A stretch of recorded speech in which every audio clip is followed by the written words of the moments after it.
Allow me to share a screen with all of you and we'll begin our discussion.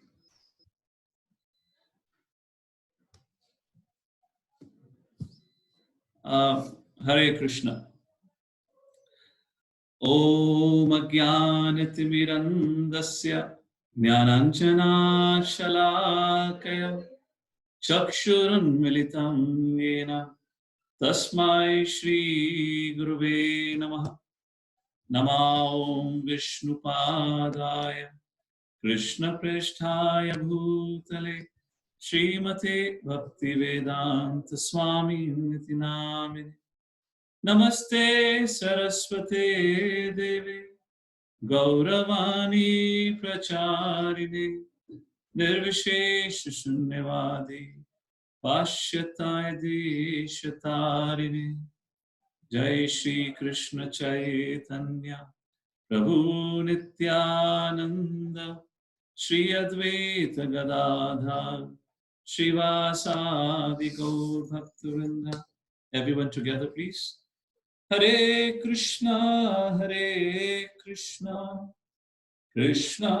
Krishna, Hare Hare, Hare Rama,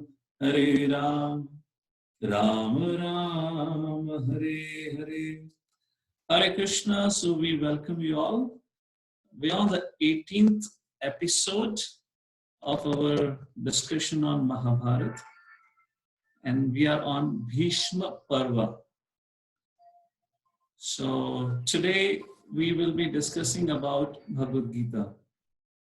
So let me just do a quick recap what we discussed from Bhishma Parva in the last session, and then we'll get into the subject matter of Bhagavad Gita for today. So last time we saw how,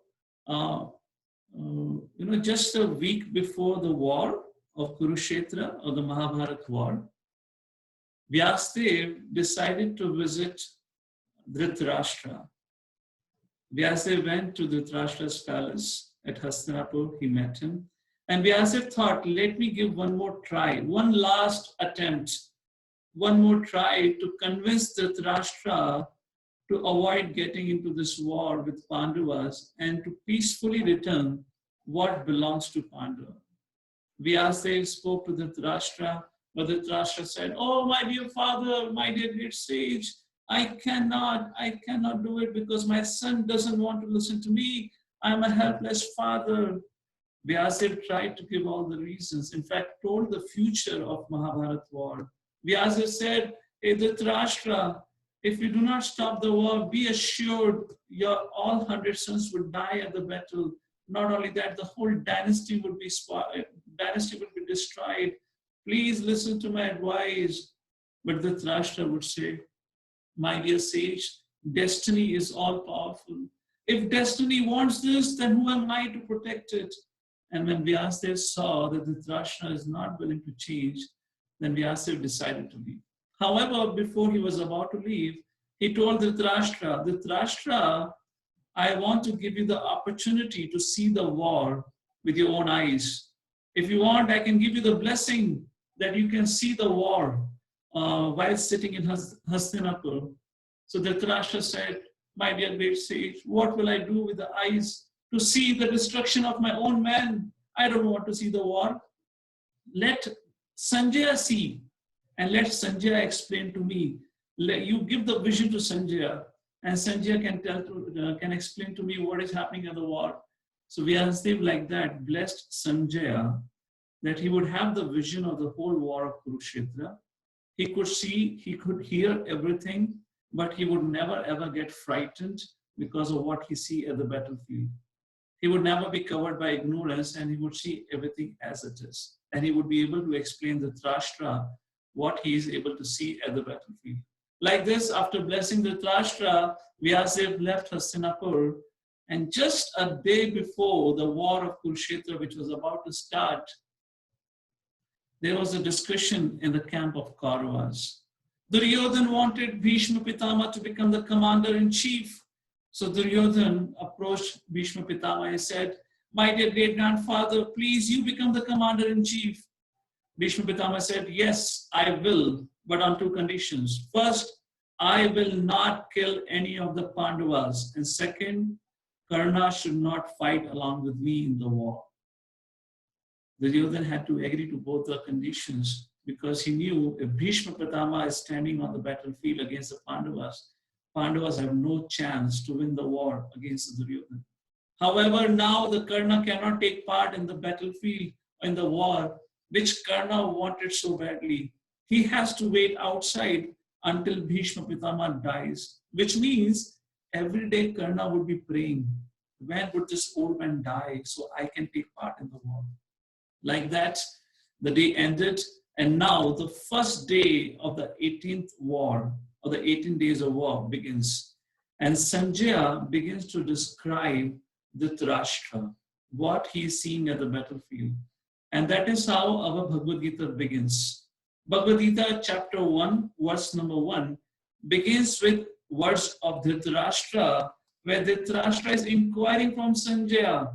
And Dhritarashtra says, Dharma Kshetre Kurukshetre Samavet Yuyusavaha Mamaka Pandavas Chaiva Kim Akurvata Sanjaya.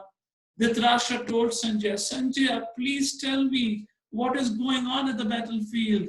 My sons and the sons of Pandu both have assembled at a holy land of Kurukshetra. After assembling there, what did they do? And like this, Sanjaya begins to explain to Dhritarashtra what he saw at the battlefield of Kurukshetra. The word Dhritarashtra is very interesting. Dhrit means determined. Dhrit also means who is very attached. And Rashtra means kingdom. So here we have a blind king who is very attached to the throne or to the kingdom. And because of him, this great battle of Kurukshetra is about to begin, because he is too attached to his throne, which does not belong to him. Dhritarashtra is like a mafia don. You know, mafia don, they don't go out to fight, but they send their men out to fight. So Dhritarashtra is using his sons, particularly Duryodhana, as his puppet to fulfill his own desire to continue to rule the world, to continue to rule Hastinapur and to remain the king of the whole world, although he is not qualified to rule the world. At this point of time, Sanjaya says or explains to Dhritarashtra what he saw at the battlefield. And he explained to Dhritarashtra that how the Kauravas army have assembled, and one by one, headed by Bhishma, Drona, Kripa, Ashwathama, Duryodhana, Dushasan, and many, many other great generals, they all took out their conch and they began to blow their conch. Blowing of a conch means, or it indicates that we are ready for the battle. We are ready to start for the war. And like that, the conches were blown, the trumpets, the bugles, the drums were beaten, showing that we are ready to fight.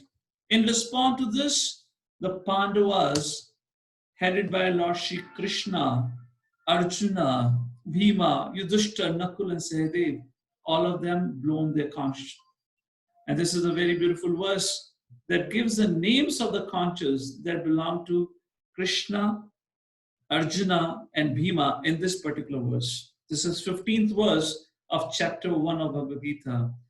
Panchajanyam Rishikesho Devadattam Dhananjaya Poundam Dakshma Mahashankham Bhima Karma Vrakodaraha. So Rishikesh, which means Krishna, blew his conch by the name of Panchajanya. Devadattam Dhananjaya. Dhananjaya is another name of Arjuna. So here is my question to all of you.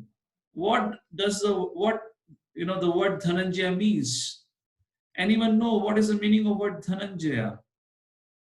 Dhananjaya refers to Arjuna. So why Arjuna is called as Dhananjaya? I have enabled the chat. So if any of the kids knows the answer, they can type in. And then the third line describes about the conch of Bhima, whose name was Poundra. Poundra Dakshma Mahashankham Bhima Karma Vrakodara. So very interesting verse. The three particular names are used. Arjuna is called as Dhananjaya. Krishna is called as Rishikesh, and Bhima is called as Vrakodara. So it's a homework for all of you. When we meet tomorrow, we'll begin our session with your answers. Please find out the answer to these three names. Why Arjuna is called as Dhananjaya, Krishna is called as Rishikesh, and Bhima as Vrakodara. If you want to know the answer, you can go to Srila Prabhupada's the copy of Bhagavad Gita, chapter 1, text number 20, text number 15, and in the purport you'll find the reasons or the meanings of these names. Let's continue. I will take a look at your answers in a short while. So Dhritarashtra asked Sanjaya, Sanjaya, what happened when the Pandavas blew their conch? When Lord Shri Krishna blew their conch, what happened? Did the war started? Sanjaya said, no, war did not start then. At that point of time, Arjuna spoke to Krishna. And Arjuna told Krishna, my dear Lord, I want you to drive my chariot between the two armies. I want to see who has taken part or who has joined or who is standing by the side of Duryodhan to fight against Pandavas. I want to see the great warriors who are supporting Duryodhan. Please take me in the middle of the army so that I can see who we are supposed to fight with. Krishna said, so be it. Here Lord Shri Krishna, as per his commitment and to the vow that he had given to Arjuna, that he would become his charioteer, Lord Shri Krishna has really become the charioteer of Arjuna in the war of Kurukshetra. In tomorrow's session or in the sessions ahead, I will explain what it means to be a charioteer in the battle and how the charioteer is treated and the risk to the life of a charioteer. However, let's continue with the discussion here. So Lord Shri Krishna brought the chariot of Arjuna in the middle of both the armies, and then Lord Shri Krishna told Arjuna as follows. This is text number 25 of chapter 1 of Bhagavad Gita. Bhishma Drona Pramuktaha Sarvesham Cha Mahishitam Vacha Partha Pashyetam Samvetan Guru Nitihi.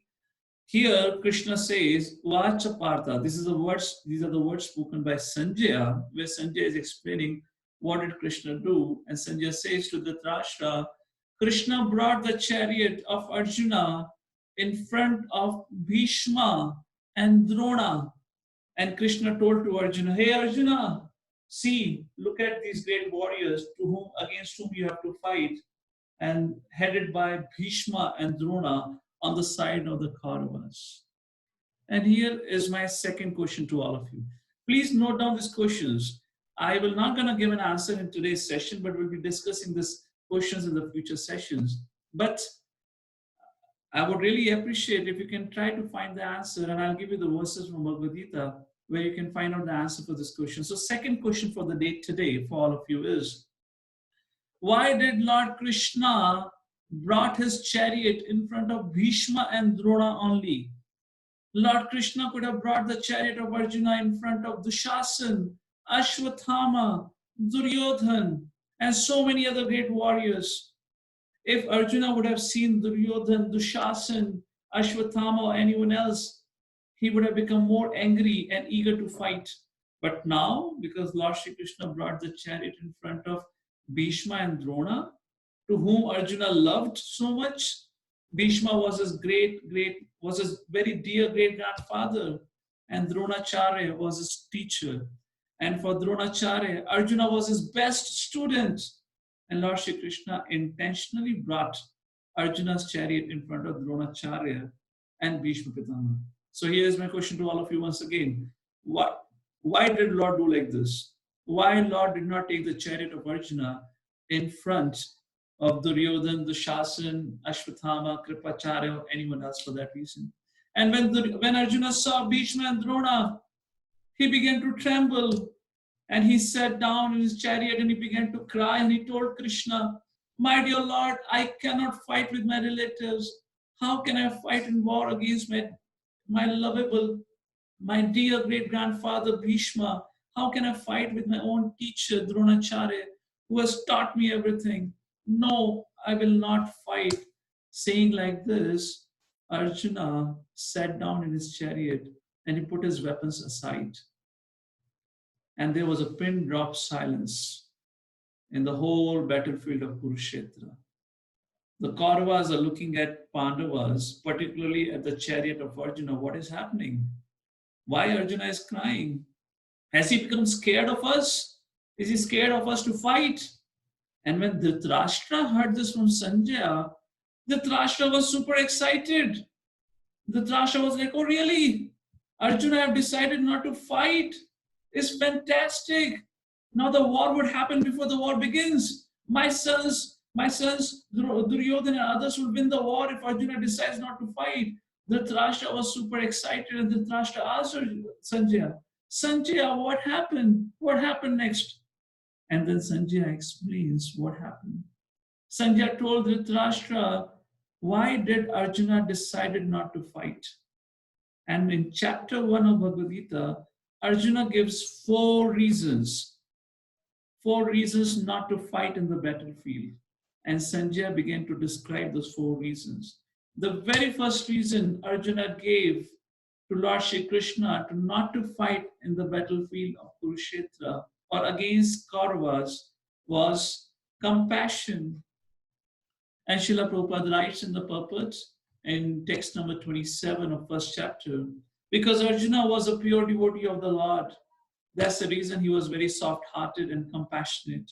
He didn't want it for his own purpose or cause so many people to die. So Arjuna said to Krishna, my dear Lord, it will be cruel and heartless of us to prematurely kill so many people. Crores of army men, millions and millions of people have assembled on the battlefield of Kurukshetra on the either side of the Pandavas and Kauravas to fight to death. And if you engage in this battlefield, so many people would die. Why unnecessary kill so many people just because we want our kingdom back? I feel this is not right. So on the pretext of compassion, Arjuna said, my dear Lord, I shall not fight in this war of Kurukshetra. Second reason, Arjuna further gave another reasoning why he doesn't want to fight in the battlefield of Kurukshetra. Arjuna said, my dear Lord, what is the use of fighting in this war? Because we are fighting against our own relatives. If we fight against each other and if we kill them, and if we become the king of the whole world, with whom would we enjoy? We would be all alone, will not have anyone. All of our friends, all of our relatives would die. How can we really enjoy this world? It is said, happiness increases by sharing and misery reduces by sharing. Once again, in other words, let's focus on happiness. When we share happiness, it increases. And Arjuna is making a point, my dear Lord, how can we be happy if our relatives are dead? Because we cannot enjoy our life, because our happiness lies in our reciprocation, our relationship with our relatives. There won't be any Bhishma Pitama, there won't be any Dronacharya, and there won't be any sons of Dhritarashtra. So how can we ever live peacefully and happily, even if we win the kingdom?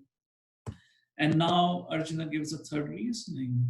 And Arjuna says, my dear Lord, if I kill my own relatives, if I kill my own seniors, if I kill my own great-grandfather, and if I kill my own teacher, wouldn't I be committing a sin? Guru Hatya, killing one's teacher is a great sin, great crime according to the scriptures. Killing one's own relatives, one's own father or the grandfather is considered to be a greatest sin. My dear Lord, how can I engage in this sinful activity? Even we win the world, even we become the king, but because of the sinful activities that we would have committed in the war, we could never be happy. So thus, I say that I would not fight because of the compassion, because of the enjoyment with whom we would enjoy. And third, the sins that will be committed by us in this war, I propose that we don't fight. At least I would like to go to the forest and live peacefully by begging alms rather than engaging in the war. And then in the conclusion of the first chapter of Bhagavad Gita, Arjuna gives a fourth reason and he says, my dear Lord, millions and millions of Kshatriyas millions of Kshatriyas will die in this battle. If all the leaders and all the rulers of the world, if they die in this battle because rulers of all over the world have assembled in this great war, if they die, if the Kshatriya class is destroyed, then who would protect the innocent? Who would protect the kids, the young kids? Who would protect the women? Who would protect the brahmanas? Who would protect the old people? Who would protect the cows? These five living entities always require protection.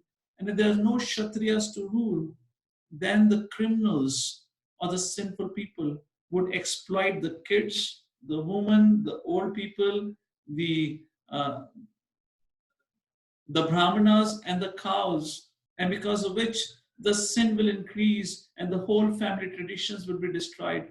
Thus, my dear Lord, I decide not to fight in the war of Kurukshetra. And like that, Arjuna kept quiet, and then Sanjaya speaks to Dhritarashtra.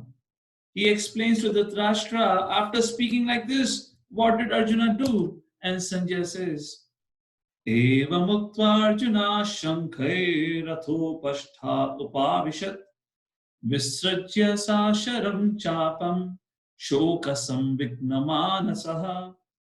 And now Sanjaya explains to Dhritarashtra, what did Arjuna do after speaking like this?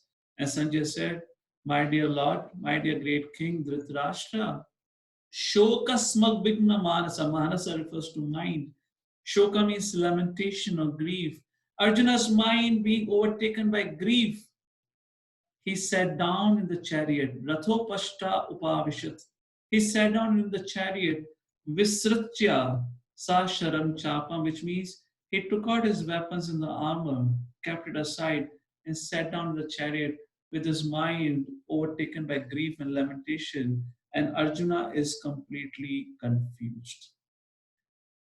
And this is how our Bhagavad Gita begins. And this is the point where chapter 1 of Bhagavad Gita concludes.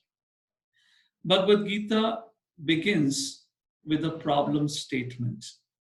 A problem where Arjuna does not know what to do. Should he perform his duty or should he abandon his duty? Which means, should he perform the role of a Kshatriya?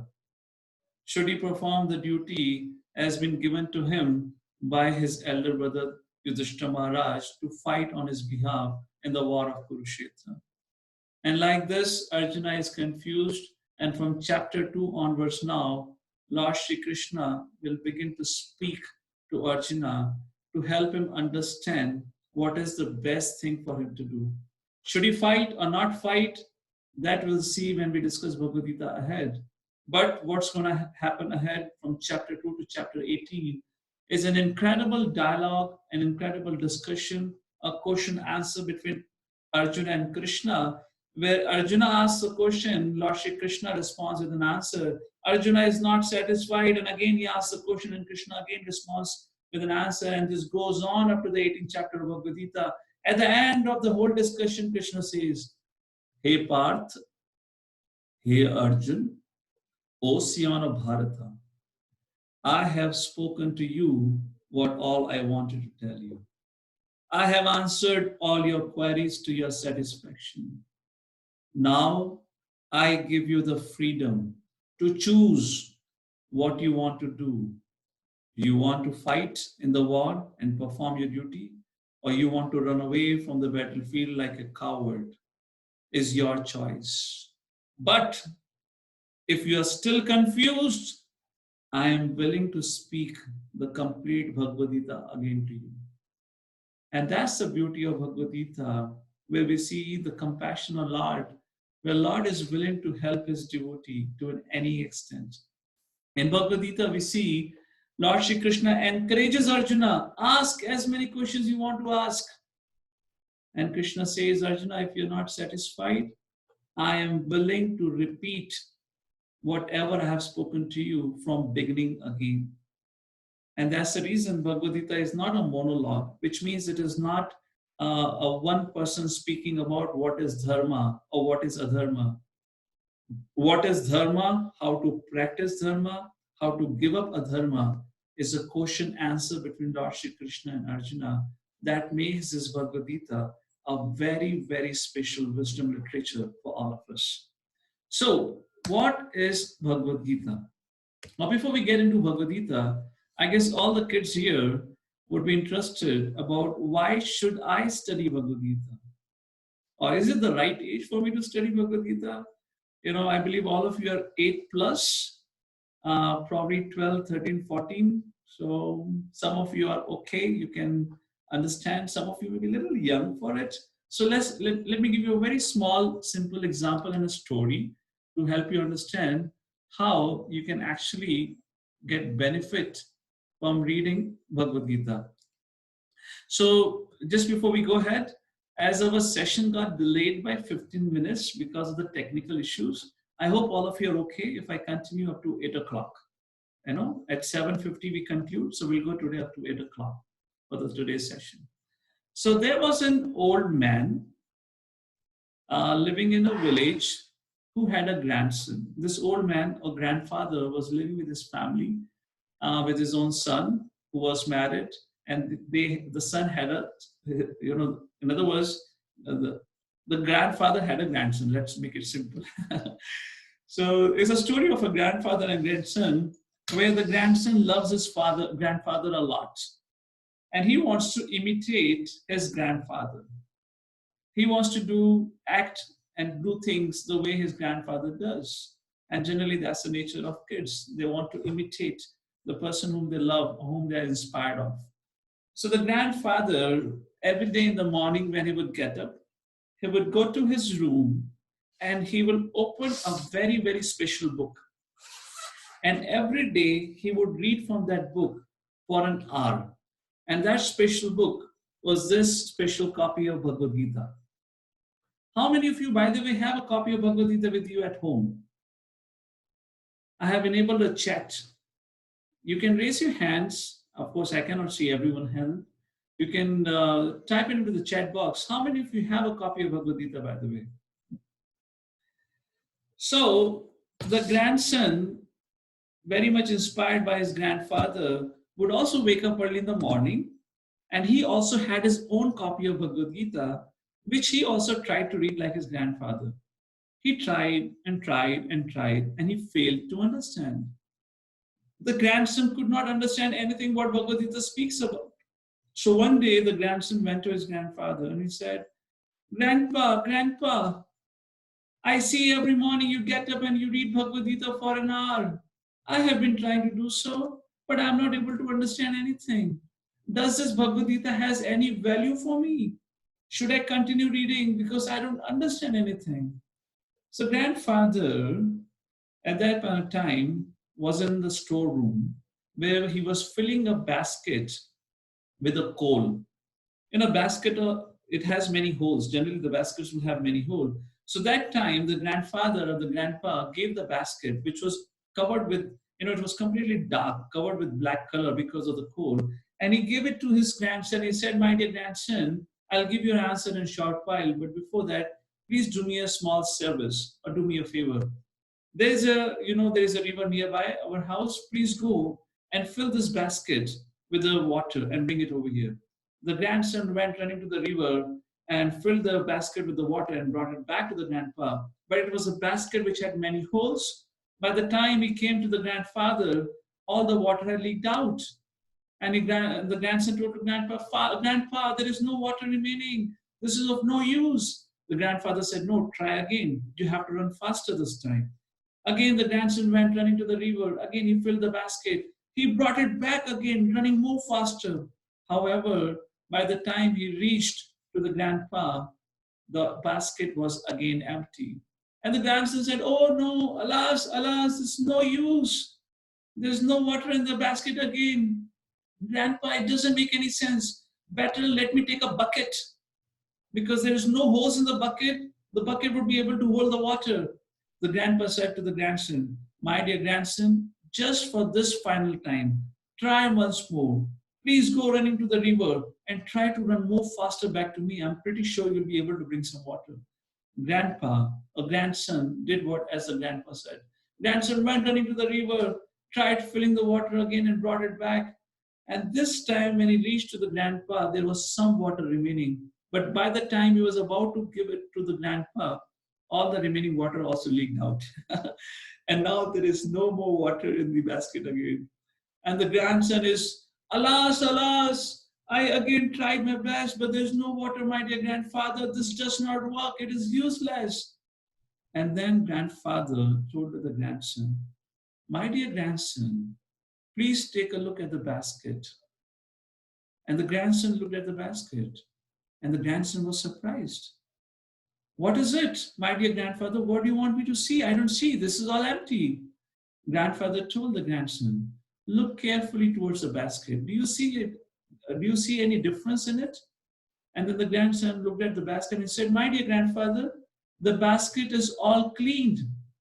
All the black color which was there on it because of the coal is no more there. It's all clean in and out.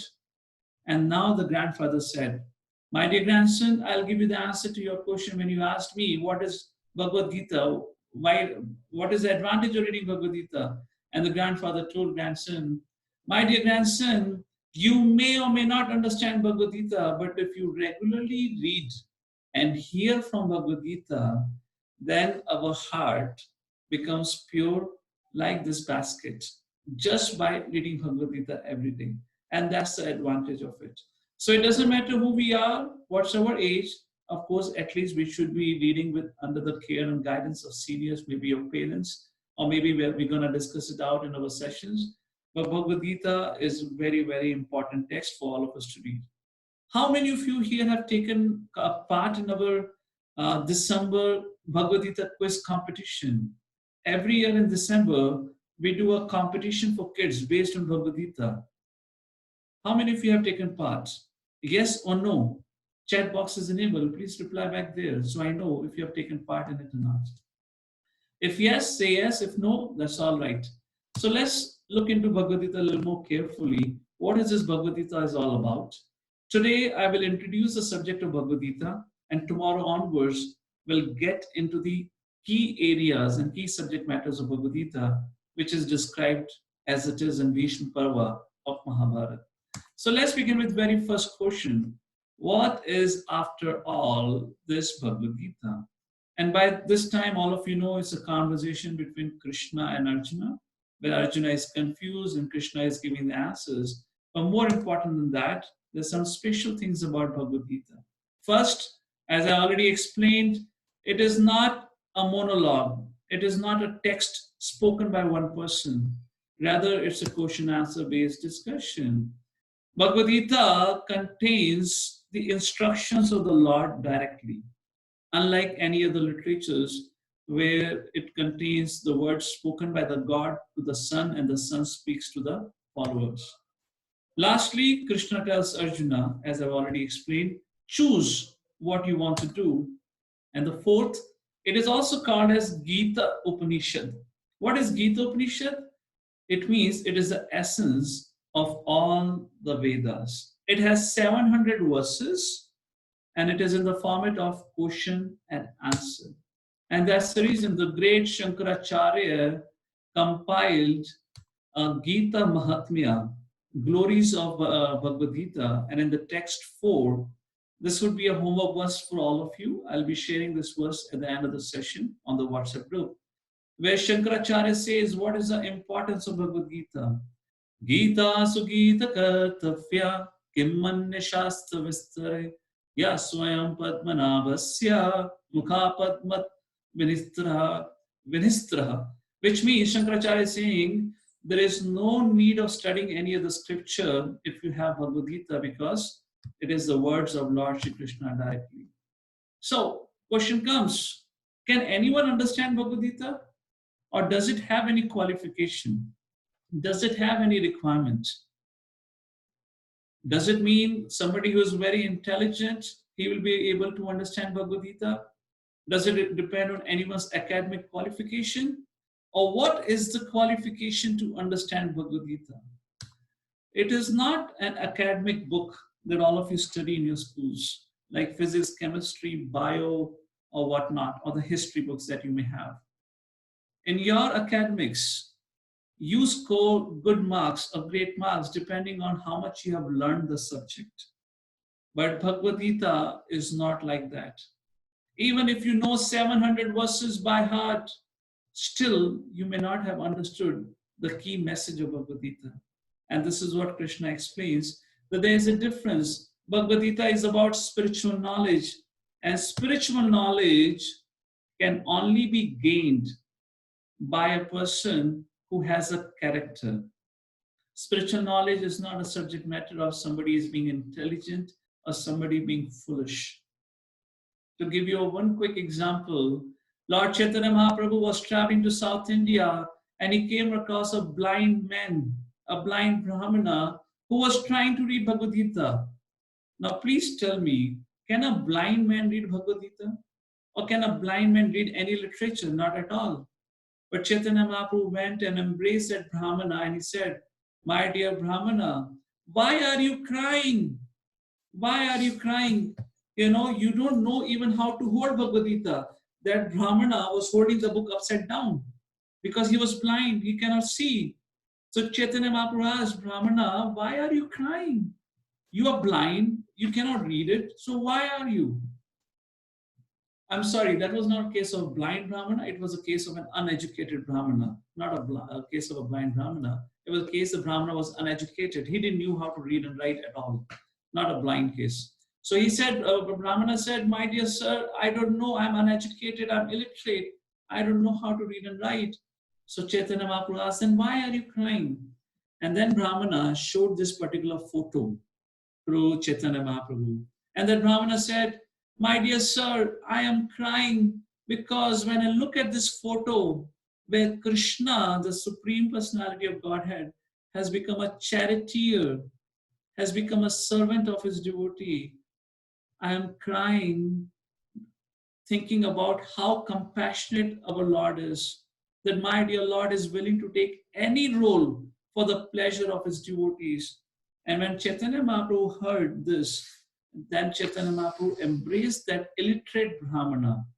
I take my words back, not a blind Brahmana, illiterate Brahmana. And Chaitanya Mahaprabhu said, my dear Brahmana, you are the most learned person because you have understood the message of Bhagavad Gita, which speaks about the love between devotee and the Lord. And the Lord is willing to do anything to protect his devotee. So spiritual subject matter is all about character. Character means lifestyle based on mercy, truthfulness, willingness to sacrifice and serve others, and also God consciousness. However, in your academics or in your academic study, the success depends on intellect, but not on character. You may have toppers in your class, they may be very intelligent, but they may not have any good qualities or good character. So that's the difference between spiritual subject and Bhagavad Gita. So, Bhagavad Gita is a big secret. You know, everyone can see the text, everyone can read it, but not everyone can understand it because this text of Bhagavad Gita is encrypted by a password. Although it is an open secret, but nobody can understand it unless we have that password. Does anyone know what is a password to unlock Bhagavad Gita? And that password to unlock Bhagavad Gita is given in Bhagavad Gita itself. Does anyone know what is that password? If only you have that password, then only you can understand Bhagavad Gita. Make a wild guess. What could be the password to understand Bhagavad Gita, to unlock the secret of Bhagavad Gita? What could you think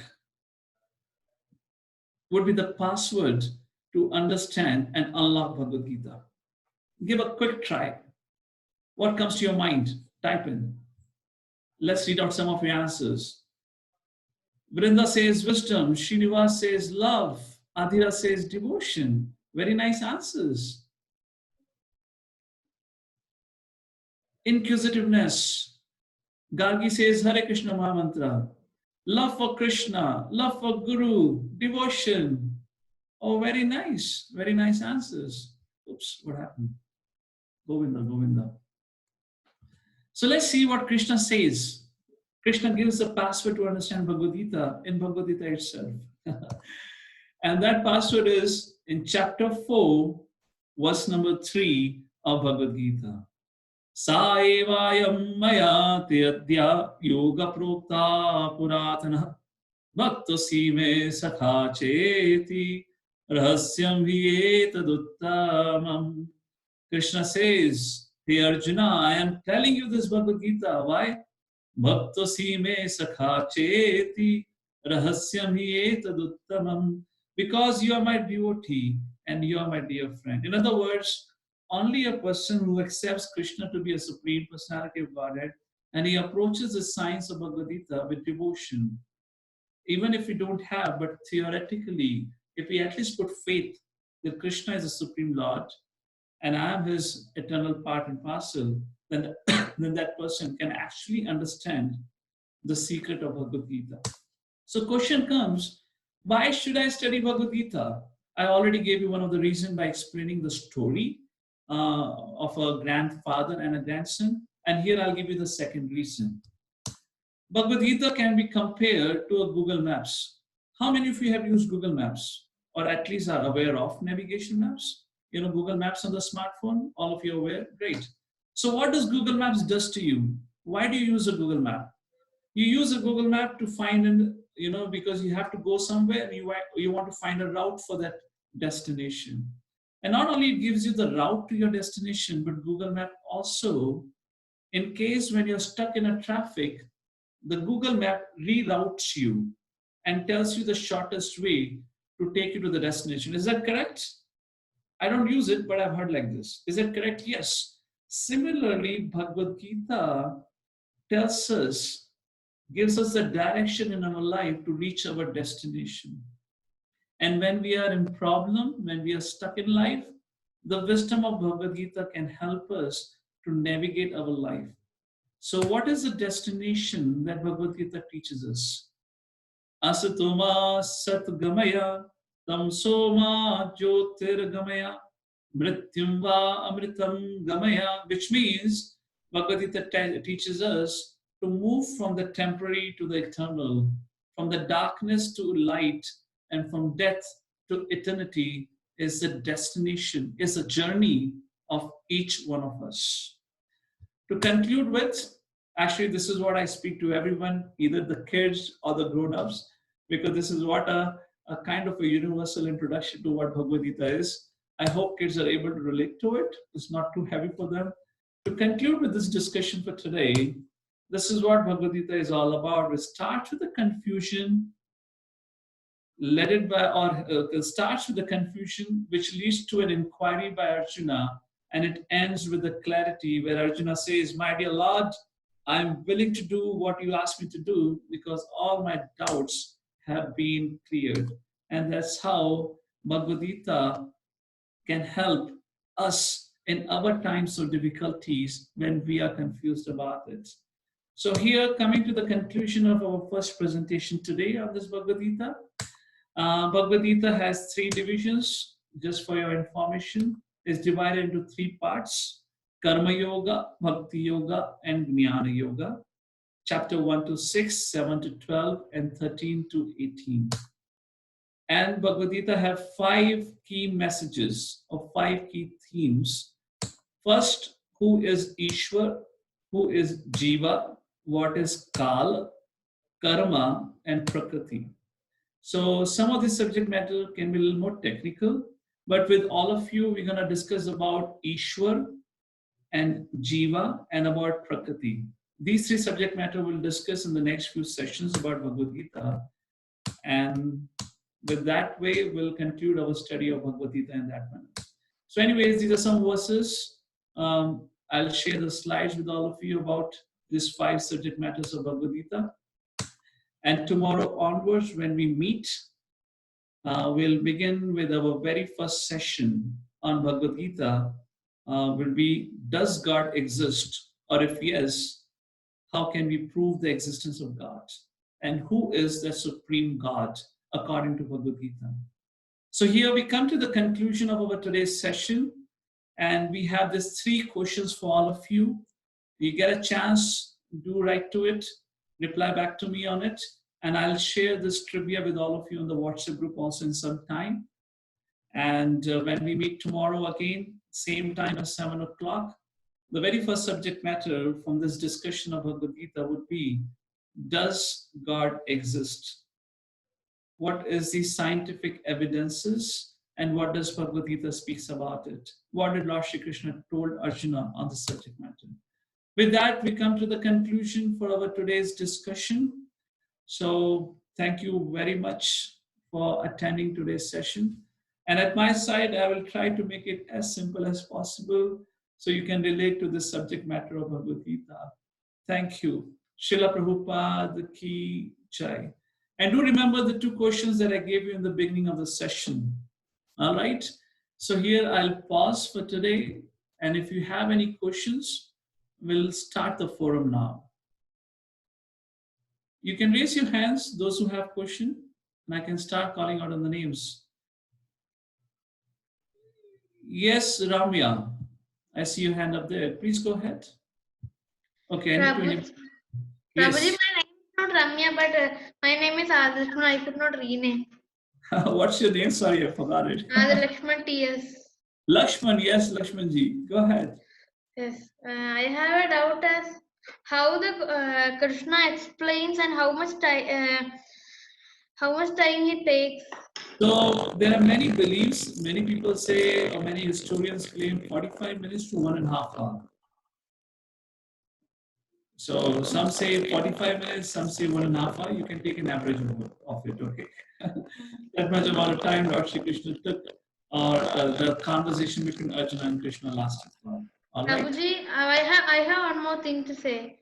Yes. I was born in the birthplace of Shankaracharya. Oh, wonderful. What's the birthplace of Shankaracharya? Karadi in Kerala, state of Ernakulam. Okay, so I'm going to share that verse from Gita Mahatmya. Please do learn it. Yes. In case if you don't know of it. So I had asked you a question in the beginning of the session. Why Arjuna is called as Dhananjaya? Does anyone know the answer for it? I know it. Yeah, well, I already interacted with you. Let me just see who knows the answer for it. Raghav, what's the meaning of Dhananjaya? Prabhuji, Dhananjaya is the person who is always victorious. Who is always? Victorious. Okay, there is one more meaning of the word Dhananjaya. Prabhuji, I also had a question. No, I'll come back to you. Let's take an answer to my question. I'll come back to you. Anyone else? What's the other meaning? Yeah, it's correct. It's always victorious. But why Arjuna is called Dhananjaya? Nandakrishna, go ahead. Yes, that the person who collected the wealth at Yes, the time of the Anasuya death. sacrifice, Arjuna could go and get and accumulate a lot of wealth for Yudhishthira to perform the sacrifice. Correct.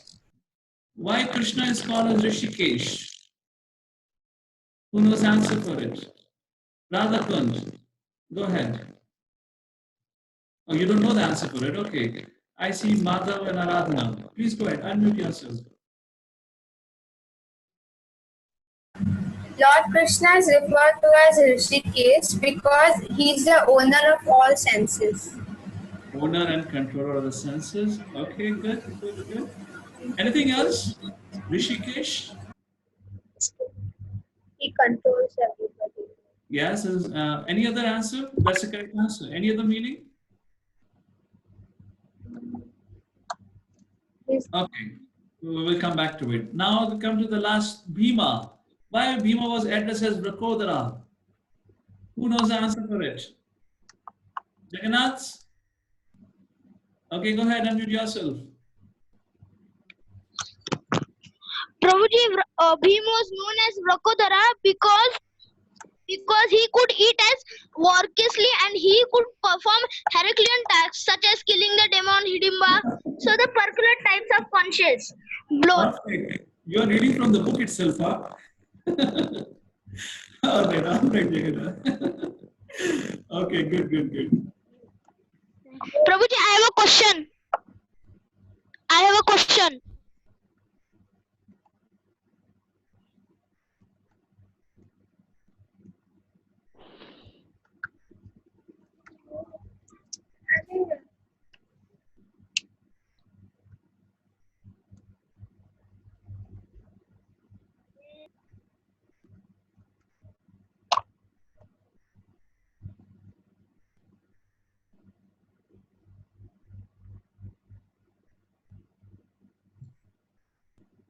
Hare Krishna, Prabhuji. Oh, I got muted somehow. Okay, all right. Yes, Utkarsh. Prabhuji, I have a question that Krishna had his peacock feather when he was a baby, when he came When he from was a birth. when he was a baby. Well, there's a very beautiful pastime that I'll narrate to you tomorrow. How Lord Shri Krishna actually got a peacock feather. Okay, Prabhuji. Okay. So Prabhuji, when he got birth, did he had the feather or not? Well, Lord Shri Krishna, when he appeared in a Vishnu form. And then he told Vasudeva to take him to Gokul. And then Lord Shri Krishna was there at Gokul. And at this point in time, Lord Shri Krishna did not have the peacock feather. Because Lord Shri Krishna is going to get peacock feather later on, when the peacocks give Lord Shri Krishna that. So that we'll discuss about it. I can tell you the story tomorrow. Thank you, Prabhuji. Hare Krishna. Okay, Hare Krishna. Who's next? Radhakund. Prabhuji, I had a question that Yutsu was one of the brothers of Kaurav. Means Yes. he was from the Kaurav family. So why did he join Pandav? Well, Yudhishthira Maharaj, before the beginning of the war, he made an announcement that the war is about to begin. But once the war begins, we cannot change sides. So that was a cultural rule then. So Yudhishthira Maharaj announced, if anyone wants to change sides, you can change sides. So Yusva knew that Duryodhana is not on the side of Dharma. Duryodhana is sinful. But because of the family obligation, Yusva had to fight on the side of Duryodhana. But when Yudhishthira Maharaj gave an opportunity, if anyone wants to change sides, that's the reason Yusva went on the side of Pandavas, because he knew Pandavas are right. Because Pandavas are following Dharma. Pandavas are following Lord Shri Krishna. That's the reason he changed sides. All right? Thank you very much, Prabhuji. Hare Krishna. Let's go. Who else has a question? Please raise your hands. And we see Madhav. Baki, I see your hand. I'll come into you next. Abhay Sharad and then Jagannath and others. Madhav, unmute yourself. Hare Krishna. Yeah, please unmute. Unmute yourself. Hare Krishna Prabhuji, I had a question. No, I had two questions. First, that you told that Agni Devta or someone gave Krishna the Sudarshan Chakra. So is it like that? Is it really? Because Krishna has means Krishna first only he has in the Vishnu form. Oh, okay. Good, very good question actually. See, Lord Shri Krishna, when he appears here, he is performing pastimes. You know, he, for example, just like Lord Ram got married to Mother Sita. Now, did Lord Ram ever get married to Mother Sita? Your Lakshmi Narayana always together, isn't it? But when they come here, they perform pastime, and for that sake, different leelas happen. Similarly, Sudarshan Chakra is always with Lord. But for the sake of an leela, for the sake of a pastime here, through that, the Khanda forest, when that was burned, then Sudarshan Chakra was brought to the Lord. Just like, when Lord appears, Lord asks different devtas to appear and take birth to assist him. Similarly, Lord's weapon appeared at different times. Just like to Lord Ram, he learned about different weapons from his gurus. Vishwamitra Muni had taught him how to use celestial weapons. Lord doesn't know how to use celestial? He is the source of power. You getting a point? So when Lord comes here, he performs a pastimes. He performs kind of a similar like a human-like pastimes. At that point of time, all the things that belongs to Lord appear. So that's the reason Sudarshan Chakra came. At that point of time, because prior to it, Lord didn't needed it actually. Lord didn't require it. And then when Lord needed it, it came to the Lord. Okay? And the same Sudarshan Chakra that Lord used for the first time. Whom did Lord Shri Krishna kill with Sudarshan Chakra for the first time in his Krishna Leela? Paki, what's the answer? Prabhuji, he killed Shishupal. Yes, that was the first one. Thank you, Paki. I'll come back to you, Paki, to your question. All right? Yes, Madhav. Prabhuji, my second question is that why do we sacrifice ourselves? Means when we sacrifice ourselves and we help others, so we feel happy. Why is it? You have to speak a little clearly and a little slowly. I didn't get your question. Say that again. Prabhuji, when we sacrifice ourselves, so and we help other people, then we feel happy. Okay. So what's your question here? That why do we feel happy when we sacrifice ourselves? Oh, it's not a question of sacrifice. We feel happy because we get to serve others. Our true nature, we're going to see in Bhagavad Gita, our true nature is to serve others. And when we are acting according to that nature, we naturally becomes happy. That's the whole point. So it's not about sacrifice. Service to others is said to be a sacrifice, but when we serve others, that is our true nature, being an eternal part and parcel of the Lord. When we act like that, we become happy. But when we act for our own selfish purpose, despite of whatever we do, how much ever we acquire, a person is never happy. And that is one of the very important messages of Bhagavad Gita that helps us understand who we are. Are we supposed to exploit others or are we supposed to serve others? Look into this nature. Every living entity is serving. All of you have studied about food cycle in your school education so far. Every living entity is dependent on others. Take it for an example, we breathe oxygen and we give out carbon dioxide. That carbon dioxide is used by the trees and they give us oxygen. If they don't release oxygen, where would we get sufficient oxygen, isn't it? Aren't they serving? Look at the trees. You know, recently we had a mango season. All of you must have eaten a lot of mangoes probably because mangoes are delicious fruits. You know, so from where do you get it? The trees are serving you. So every living entity is meant to serve. When that happens, then the living entity becomes happy. All right? Okay, one question, Madhav, okay? Yes, Madhav. Prabhuji, Dronacharya was the teacher of Arjun. So, so when did Arjun learn from Dronacharya? Means which age? Oh, which when they went to Gurukul, when they were young. That age is not explicitly, informed in Mahabharata, written in Mahabharata. Probably when they're of your age, they went to Gurukul. Okay. All right. Yes, Brinda, I see your message. You have a question or you just a message? Riyansh, fine, but I don't see your screen. Paki, go ahead. Hare Krishna, Prabhuji. Yes, Paki. Prabhuji, I had a question that, like in the battle, almost all the people died, like from the Pandavas side also, and from the Kauravas side also. So, Yes. but they were forced to fight on the side of Duryodhan. So why did they like everything? Vishnu only makes the future. So why did he make such a bad future for them? Because they was The Lord does not create the future. Who told the Lord creates the future? Our activities creates our future. but Where is the it? Who told you this that Lord creates the future? Did any of our sessions and any of our teachers said or spoke like this to you? Where did you learn about it?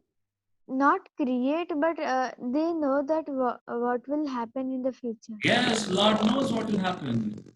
For example, let's say let's say your younger sister, for example, let's say your younger sister goes out to play when it is raining outside. And she's playing in that rain for almost half an hour, 45 minutes. Can you predict her future? What's going to happen to her? Yes. What do you think is going to happen to her? She will get a cold. That's it. Even Paki can predict future. My goodness, can you imagine? So why can't Lord predict the future for everyone? Because Lord knows in and out how a person acts. Because Lord is residing in the heart of every living entity as how Lord resides in our heart, Paki?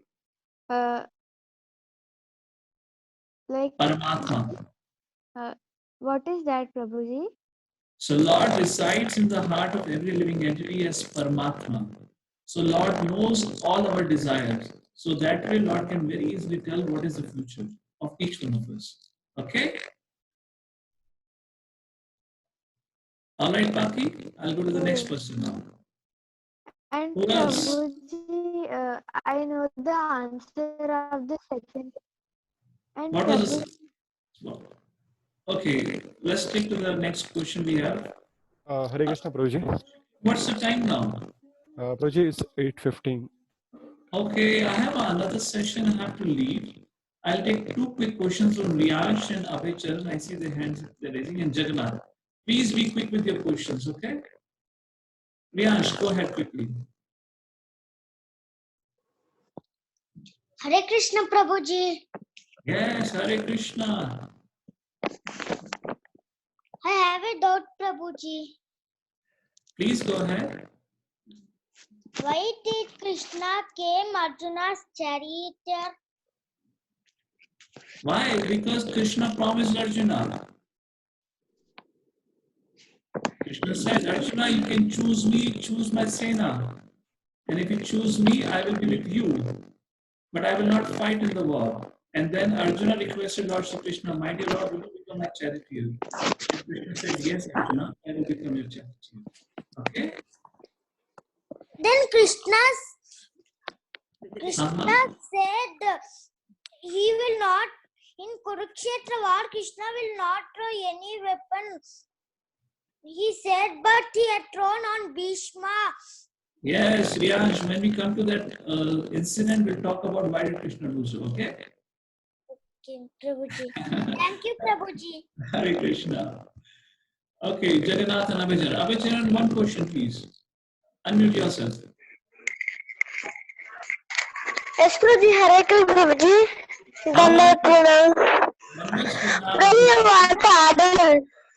How are you, Abhicharan Prabhu? You are not audible.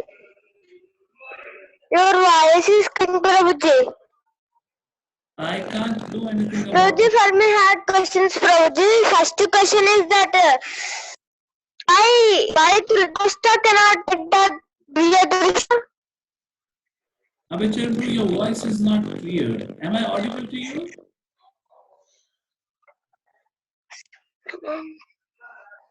Abhicharan Prabhu. Abhicharan will come back to you. There is a problem with the internet at your side. Jagannath, go ahead. Hare Krishna, Prabhuji. Yeah, I have a question. Yeah, 1 second. Vishnu, can you type a message? Tell him he can write down his question because I can't hear him. There's an internet problem at his side. Okay, Otherwise, okay, Prabhuji. Not attend to his question. Okay, Prabhuji. Message. Okay. Yes, Jagannath Prabhu. Prabhuji, I have a question that what is the difference between Raja Yagya and Vaishnava Yagya? Now we discussed that about Dhananjaya. In that the Yagya was there, no? So that Yagya.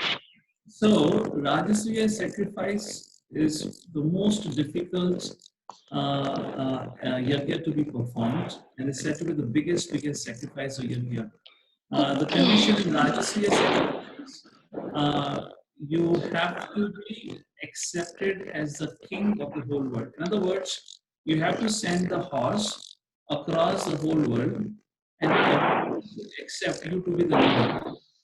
Only then you can perform the Rajasuya sacrifice. And to perform Rajasuya sacrifice, you require a lot of wealth. There is a lot of charity. Things have to be done. Vaishnava sacrifice was no less than Rajasuya yagya. And that's the reason the sages recommended Duryodhana to perform Vaishnava yagya, which was earlier only performed by Vishnu. But what is Vaishnava yagya and the details of it are not as such mentioned. It is compared to the Rajasuya sacrifice.